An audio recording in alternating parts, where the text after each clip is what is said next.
Quid de la maîtrise technique? Je crois que le fleuret en général, mondial, hein, est en train de perdre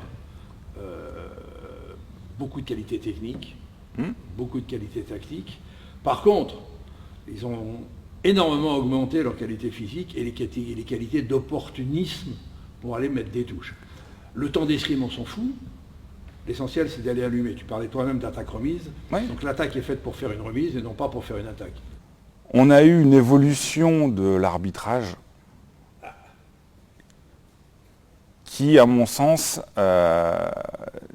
nivelle vers le bas.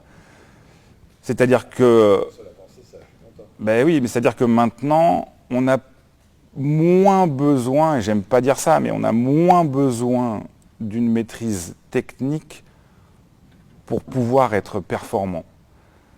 C'est-à-dire que là où il fallait une maîtrise technique un peu plus importante pour pouvoir effectuer une attaque correctement sans être sanctionné, maintenant ça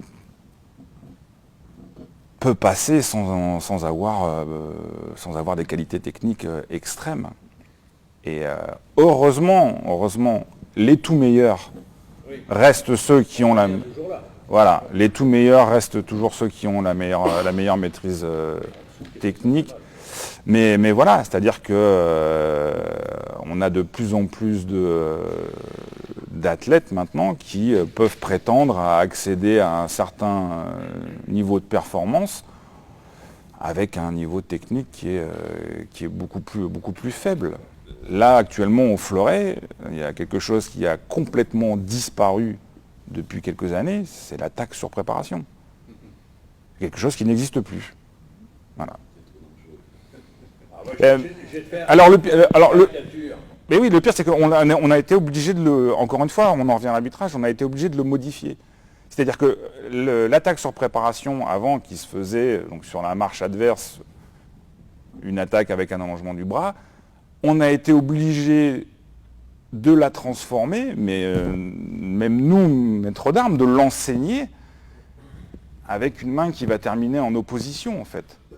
Et donc on n'est plus dans l'attaque sur préparation. Mais on est obligé de composer avec ça. Et moi, je me retrouve, en fait, à enseigner quelque chose qui m'ennuie, enfin, qui m'ennuie non pas pour la performance, parce que je sais que c'est ce qu'il faut faire, mais dans la conception du truc, ça m'emmerde, quoi. Ça m'emmerde. Parce que j'aimerais bien que, bah oui, quelqu'un qui marche avec la pointe ici, bah, qu'il soit sanctionné, quoi. Moi, l'analyse, elle est simple. En fait, on a voulu simplifier. Voilà. On a voulu rendre le fleuret plus compréhensible, plus international, que tout le monde y ait accès, qu'on puisse dire l'arbitrage international pendant très très longtemps, c'était France, Italie,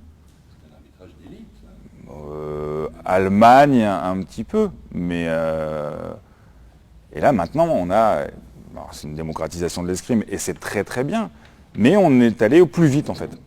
Donc on a dit bon ben voilà, pour faire simple, plutôt que de savoir s'il y a un temps d'escrime ou pas, bon ben le premier qui démarre, on va dire qu'il a raison, hein. On part là-dessus, tout le monde est d'accord.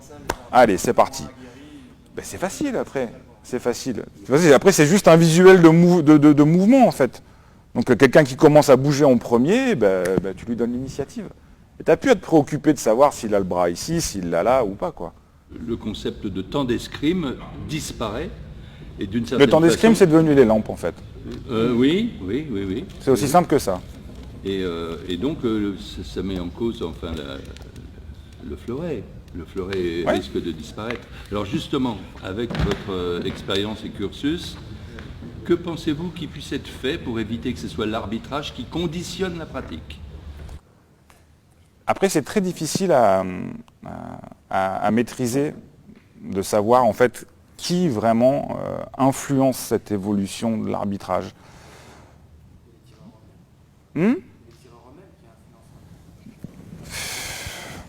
Il y a les tireurs, il y a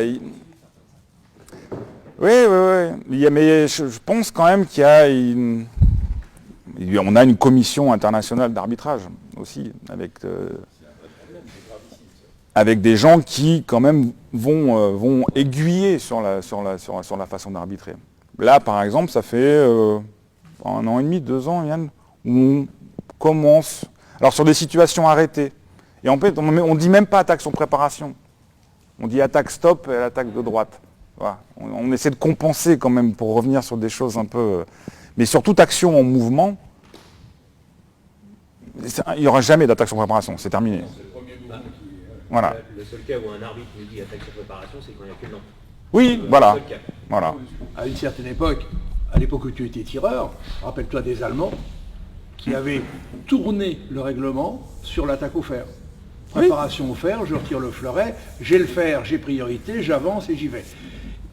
On s'est battu pendant 6 ans, 7 ans pour arriver à revenir en arrière et à faire diminuer ça. Ça revient à la surface. Ça revient. Et je pense qu'en fait, c'est un peu le jeu, quoi. C'est-à-dire qu'il y a une tendance, les athlètes et les entraîneurs vont essayer de s'y adapter, de trouver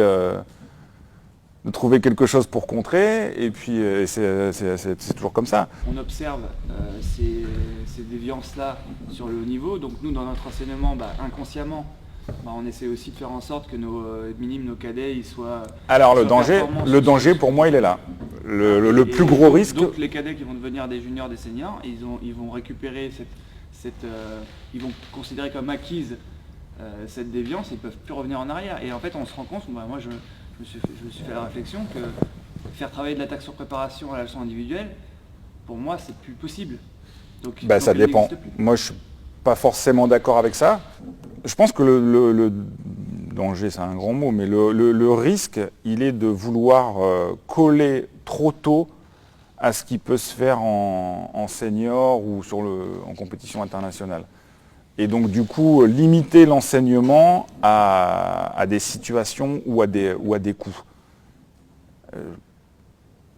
On disait tout à l'heure, les meilleurs mondiaux ou les meilleures mondiales pour les filles, c'est des gens qui sont complets. Il y a très peu d'exceptions. C'est des gens qui savent tout faire.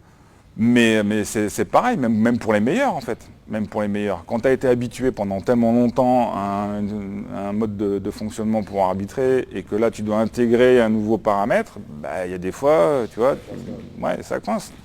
Maintenant, on a quand même la vidéo arbitrage. C'est pas rare de voir les deux mecs regarder la vidéo, tu vois, et ne pas être d'accord, quoi. Donc je pense qu'il faut vraiment continuer à insister dans l'enseignement sur la technique. La technique, à un moment donné, c'est toujours ce qui, à mon sens, fera la différence à très très haut niveau.